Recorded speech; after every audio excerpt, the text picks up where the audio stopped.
안녕하세요. 오늘은 이미 은퇴하신 분들의 은퇴 후 삶에 대해서 이야기해 보도록 하겠습니다. 어때요? 여러분의 은퇴는 아직도 안녕하십니까? 저 은퇴 8년차라는 거 아시죠? 그 8년을 한마디로 정리하면 무료함 방황이었습니다. 삶이 고통이 셈이죠. 근데 문제는 그 고통의 시간마저도 너무나 짧다는 겁니다. 불과 1년 전만 해도 시도에 범직한 일들이 지금은 포기 먼저 합니다. 그 이유는 아시잖아요. 예를 들면 손가락 관절염 때문에 목공 포기하고 무릎 때문에 지리산 포기하고 그런 거 있잖아요. 근데 포기하는 이유는 몸 때문만은 아니라는 것도 아시죠? 사실은 마음이 먼저입니다. 젊은 날은 그렇지 않았는데 이제 웬만하면 포기부터 먼저예요. 가끔 자주죠. 어떤 때는 의욕에 넘쳐갖고 새로운 시도를 하기도 하는데, 그러나 시작하자마자 포기할 이유부터 먼저 찾고 있더라고요. 그게 제 모습이었습니다. 이게 은퇴 후 저의 모습이죠. 포시라고서 그렇다고요. 반론은 안 하겠습니다. 인정합니다. 근데 나만 그런 건 아니더라고요. 어때요? 여러분들은 안 그런가요? 한번 확인해 볼까요? 은퇴 후에 누구나 한두 번은 해보는 거 있잖아요. 예를 들면 하모니카, 기타, 수채화, 크로키, 자전거, 사진, 수영, 수많은 시도했죠. 근데 시도하고 포기하고 연속이었어요. 남아있는 거는 이런 장식용 기타, 하모니카, 카메라, 처치하기도 곤란한 자전거 이런 거죠. 그 포기하는 이유는 뻔합니다. 재미가 없으니까 포기하잖아요. 근데 전부터 재미가 없었던 건 아니거든요. 처음엔 재밌었어요. 그런데 왜 재미가 없어졌을까요? 문제는 그거죠. 우선은 재미있을 것 같아서, 아니면 심심하니까 한번 시작해보자 그래 시작하는데, 그런데 시작하고 나서 이래 보면 내가 다다르고 싶은 곳이 없더라고요. 바로 목표, 꿈 이런 게 없다는 거죠. 목표라고 그러니까 현역 때 많이 듣던 거라서 그게 생각나가 좀 거북할지 모르겠는데, 그러면 다다르고 싶은 거, 간절함 이런 걸로 간절함이라 그러죠. 근데 그런 간절함이 없으니까 대충 하죠. 대충 하면 실력이 안 늘잖아요. 그리고 실력이 안 늘고 진도가 안 나가면 재미없고, 재미없으니까 금방 포기하고. 결국은 답이란 게 그거죠. 은퇴 후에 삶에서 그 간절함이 빠졌다는 겁니다. 여러분 현역 때 사는 목표에 대해서 흔들려 본 적 있나요? 가족을 위해서, 아니면 목구멍이 포도청이라서 죽어라고 앞으로 그렇게 살았잖아요. 저도 그렇게 살았어요. 세상 빡시게 살자는 이야기는 아닙니다. 몇 년 전 신문에서 본 내용입니다. 호서대학교라고 그 학교의 설립자인 고 강석규 박사가 나이 95세 한 이야기입니다. 바로 이겁니다. 이거. 잘 보이나요? 제가 읽어보겠습니다. 내 65년의 생애는 자랑스럽고 떳떳했지만 이후 30년의 삶은 부끄럽고 후회되고 비통한 삶이었습니다. 만일 내가 퇴직할 때 앞으로 30년을 더 살 수 있다고 생각했다면 난 정말 그렇게 살지는 않았을 겁니다. 나는 지금 95살이지만 정신이 또렷합니다. 앞으로 10년, 20년을 더 살지 모릅니다. 이제 나는 하고 싶었던 의학 공부를 시작하려 합니다. 이분이 2015년에 돌아가셨는데, 103세로 돌아가셨는데, 그때 신문 타이틀을 이렇게 뽑았어요.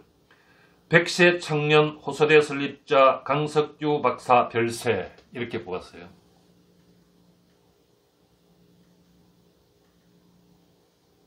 여러분 어떤가요? 65세에 은퇴하고 95세까지 30년. 대학의 설립자인데 왜 할 일이 없었겠습니까? 이분이 그 30년을 부끄럽고 후회되고 비통하다고 한 이유는 소일거리가 없어서 아니라 그분의 삶에 의미가 없었다는 겁니다. 은퇴하고 곧 죽을 줄 알았는데 이렇게 오래 살 줄 몰랐고, 소일거리에 매몰돼갖고 보낸 30년의 시간이 원통하다는 거죠. 그렇게 시작한 게 그리 대단한 것도 아니잖아요. 의학 공부해보겠다고. 의학 공부가 전부였어요. 95살에 의학 공부를 하겠다는 이유, 그 이유는 바로 10년 뒤 105세 되는 날, 후회하지 않기 위해서라고 했습니다. 그분 물론 150까지 모셔졌지만은 제가 이것저것 배우면서 몰입할 수 없었던 이유도 거기에서 어떤 의미를 찾지 못했던 것도 바로 그것 때문이죠. 의미가 없었다는 거죠. 대문호 해밍웨이는 은퇴라고 하는, 영어로 리타이어죠. 리타이어라고 하는 단어는 영어에서 가장 추악한 단어라고 했습니다. 가장 추악한 단어. 저는 요즘 유튜브 하면서 저작권 문제 때문에 무료 이미지를 보는 사이트가 있거든요. 픽사베이라고. 그걸 자주 이용합니다. 여러분 거기 픽사베이 들어가서 은퇴라는 단어를 한번 쳐보세요. 아마 해밍웨이가 저 말을 한 이유가 무엇인지 그 뜻을 금방 알게 될 겁니다. 거기 들어가면요, 뭐 폐차된 기차, 난파선, 폐차된 자동차, 뭐 양지 쪽에 강아지와 나란히 앉아있는 무표정한 뭐 노인의 표정, 온통 부정적인 이미지로 꽉 차 있죠. 옛날엔 그랬습니다. 옛날에는 정년을 영광으로 생각하고 은퇴하면 그저 화초에 물이나 주다가 조용히 몇 년 살다가 죽으면 그만이었어요. 그렇게 죽었어요. 그래서 그때는 은퇴하면 죽을 날만 기다리고 산 거죠. 뭐. 대부분 그렇게 살았어요. 그러나 이제는 은퇴하고 40년, 50년을 더 살아야 됩니다. 아마 반론을 제기한 사람도 있을 겁니다. 뭐 그동안 열심히 일했는데, 열심히 살았는데, 이제 겨우 좀 쉬려고 하는데 웬 10이냐고. 평생을 그렇게 빡시게 살아야 하느냐고 따지는 사람도 있을 겁니다. 근데요, 꿈이 있어야 행복도 있답니다. 꿈이 있고 이를 이루기 위해서 몰입하는 과정에서 행복이 나온답니다. 제 이야기가 아니고 전문가들의 이야기입니다. 하다못해 이 기타를 예로 들어봅시다. 기타를 열심히 배워갖고 뭐 제 결혼 40주년에 마누라 앞에서 멋진 축가를 불러준다는 꿈이라도 있으면 목표가 생기잖아요. 그러면 열심히 하잖아요.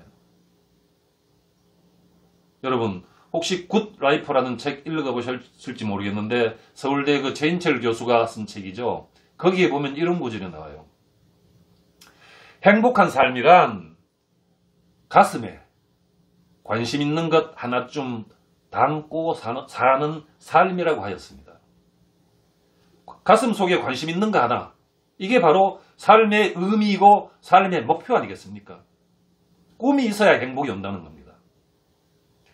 꿈이 없는 은퇴는 바로 해밍웨이가 이야기하고 픽사베이에 있는 이미지가 보여주는 추악하고 암울한 바로 그것입니다. 젊은 날처럼 뭐 돈 많이 벌고 대단한 사람이 되는 뭐 거창한 포부 뭐 그게 아니죠. 소박하지만 간절한 꿈 하나.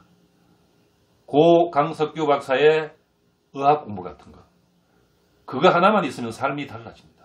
시간의 의미가 달라지는 거죠. 세상이 달리 보이고 만나는 사람들의 얼굴이 달리 보입니다. 저는 요즘 유튜브에 푹 빠져 있거든요. 가끔 세수를 할 때도, 오늘 아침에도 그랬어요. 세수를 하면서 유튜브 생각이 납니다. 아, 오늘은 이걸 한번 해봐야지. 바로 제가 하고 있는 이겁니다. 오늘 아침에 세수하면서 떠오르는 영감. 제 꿈이 뭐 유튜브 해가 구독자 몇 명 늘어나고 뭐 조회수 몇 회 되고 뭐 돈 올라보고 이거 아니죠. 지금까지는 그저 일주일에 1회 영상 올리는 거. 올해부터는 주 2회 영상 올리는 거. 이게 제 꿈이고 목표입니다. 목표가 빤히 눈에 보이잖아요. 눈에 보이니까 어렵지는 않을 것 같아요. 그리고 유튜브에서 구독자분들과 소통하는 거.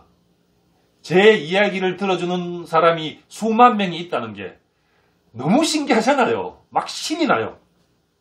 물론 뭐 가끔 악플러들이 들어와서 신경 쓰일 때도 있지만은 같은 곳을 바라보는 사람들과의 어떤 선한 소통.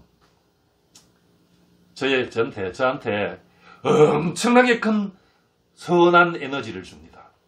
게다가 약간의 수입도 생기잖아요. 자다가도 막 영감이 떠오르면 일어나가 메모합니다. 그래서 뭐 행복하냐고요? 과감히 답합니다. 네! 행복합니다. 그 이유는 아시잖아요. 바로 제 가슴 속에 관심 있는 것 하나를 담았기 때문에 그런 겁니다. 여러분 한번 담아보세요. 그러면 세상이 아마 달리 보일 겁니다. 여러분, 행복이 뭐 별거든가요? 이게 행복이죠. 여기까지 마치겠습니다. 끝까지 들어주셔서 감사합니다.